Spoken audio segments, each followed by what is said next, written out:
नमस्कार साथियों, आप सभी का हमारे चैनल पर स्वागत है। आज मैं आप लोगों के बीच फिर से एक बहुत ही सुंदर प्रसंग लेकर उपस्थित हूँ। आज का प्रसंग है कि ठाकुर जी ने किस प्रकार संत रघुनाथ दास गोस्वामी जी के द्वारा खीर का रसास्वादन किया। तो चलिए बिना किसी देर के वीडियो को शुरू करते हैं। संत श्री रघुनाथ दास गोस्वामी जी राधा कुंड गोवर्धन में रहकर नित्य भजन करते थे। उनका नित्य ही प्रभु को 1000 दंडवत प्रणाम, 2000 वैष्णवों को दंडवत प्रणाम और 1,00,000 हरिनाम करने का नियम था। भिक्षा में केवल एक बार एक दोना छाछ ब्रजवासियों के यहाँ से मांग कर पाते। एक दिन बाबा श्री राधा कृष्ण की मानसी सेवा कर रहे थे और उन्होंने ठाकुर जी से पूछा कि प्यारे आज क्या भोग लगाने की इच्छा है। ठाकुर जी ने कहा, बाबा आज खीर पाने की इच्छा है, बढ़िया सी खीर बनाकर खिलाना मुझे। बाबा ने बढ़िया दूध औटाकर मेवा डालकर रबड़ी जैसी बहुत ही स्वादिष्ट खीर बनाई।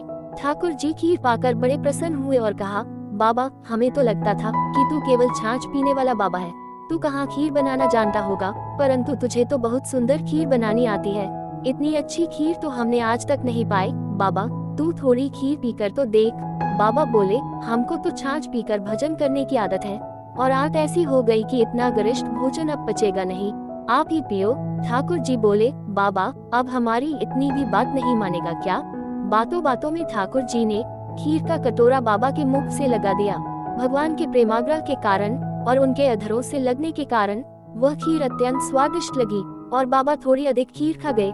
मानसी सेवा समाप्त होने पर ठाकुर जी तो चले गए गौ चराने और बाबा पड़ गए ज्वर से बीमार। ब्रजवासियों में हल्ला मच गया कि हमारा बाबा तो बीमार हो गया है।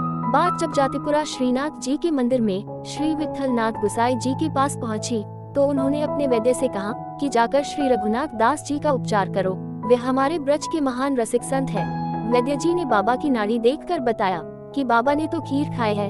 वैद्य से कहने लगे, 20 वर्षों से तो नित्य हम बाबा को देखते आ रहे हैं, ये बाबा तो ब्रजवासियों के घरों से एक दोना छाछ पीकर भजन करता है, बाबा कहीं आता जाता तो है नहीं, खीर खाने कहाँ चला गया। ब्रजवासी वैद्य से लड़ने लगे और कहने लगे कि तुम कैसे वैद्य हो, तुम्हें तो कुछ नहीं आता है।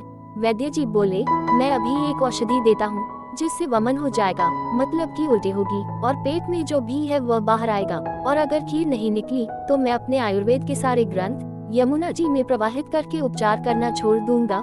ब्रजवासी बोले, ठीक है औषधि का प्रयोग करो। बाबा ने जैसे ही औषधि खाए वैसे ही उन्हें उल्टी होने लगी और खीर बाहर निकली। ब्रजवासी पूछने लगे, बाबा तूने खीर कब खाए। बाबा तू तो छाछ के अतिरिक्त कुछ पाता नहीं है, खीर कहाँ से पाए। रघुनाथ दास जी कुछ बोले नहीं क्योंकि वे अपनी उपासना को प्रकट नहीं करना चाहते थे, अतः उन्होंने इस रहस्य को गुप्त रहने दिया और मौन रहे। आसपास के जो ब्रजवासी वहाँ आए थे वो घर चले गए, परंतु उनमें बाबा के प्रति विश्वास कम हो गया। सब तरफ बात फैलने लगी कि बाबा तो छुपकर खीर खाता होगा। श्रीनाथ जी ने श्री विठल नाथ गुसाई जी को सारी बात बताई और कहा कि आप जाकर ब्रजवासियों के मन की शंका को दूर करो, कहीं ब्रजवासियों द्वारा संत अपराध न हो जाए। श्री विठल नाथ गुसाई जी ने ब्रजवासियों से कहा कि श्री रघुनाथ दास जी परमसिद्ध संत है, वे तो दीनता की मूर्ति है, बाबा अपने भजन को गुप्त रखना चाहते हैं, अतः वे कुछ बोलेंगे नहीं। उन्होंने जो खीर खाए वो इस बाह्य जगत में नहीं, वह तो मानसी सेवा के भाव राज्य में ठाकुर जी ने स्वयं उन्हें खिलाई है। यह बात सुनकर ब्रजवासियों को अत्यंत ग्लानि हुई।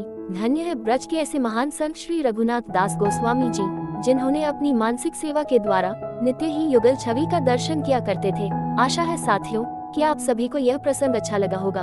अगर वीडियो पसंद आई हो तो वीडियो को लाइक करें, शेयर करें और अपने सुझाव नीचे कमेंट बॉक्स में जरूर साझा करें। इसके साथ ही हमारे चैनल को भी सब्सक्राइब कर ले ताकि हमारी अगली वीडियो आप तक सबसे पहले पहुंच जाए। तो चलिए आज के प्रसंग को यही विराम देते हैं। पुनः आप सभी के बीच जल्द ही एक और नई कथा के साथ आएंगे। तब तक के लिए राधे राधे।